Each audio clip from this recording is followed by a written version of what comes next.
تشلبك شو تشلبك؟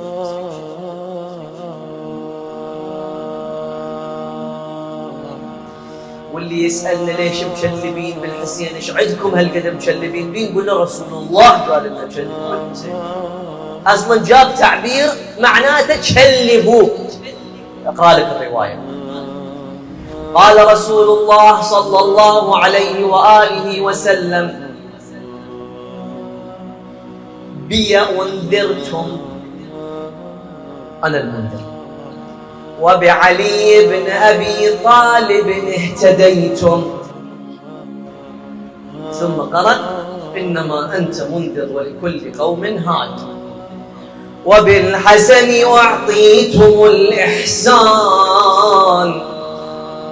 بعد وبالحسين تسعدون، وبه تشبثون.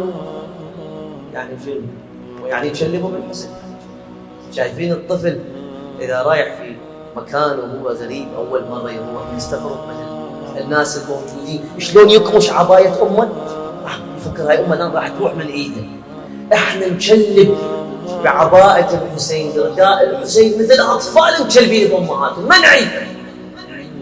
شفت واحد معايدي والله بعضهم ذولا عندهم معرفة يمكن أنا ما عندي هذه المعرفة، قاعد يمضي الطريق، لا جاي يقول أريد مال، لا جاي يقول أريد بيت، لا يقول وظيفة، لا سيارة، لا راتب، لا يقول أريد زوجة، لا يقول أريد أطفال، لا يقول أريد شافي مرضاي، لا يقول ترحم موتى. قاعد يمضي الطريق يحكي ويا الحسين، يتساسر وياه.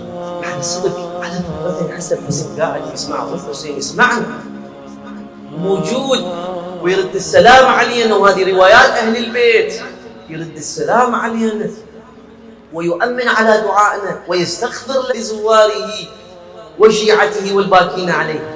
بس هذا شوف علي فترة يا عدل والضريح، أبو علي وياك، أبو علي وياك دنيا وآخرة، أتحفظ من نفسك، هاي طلبتي بارد أكثر، وياك دنيا وآخرة.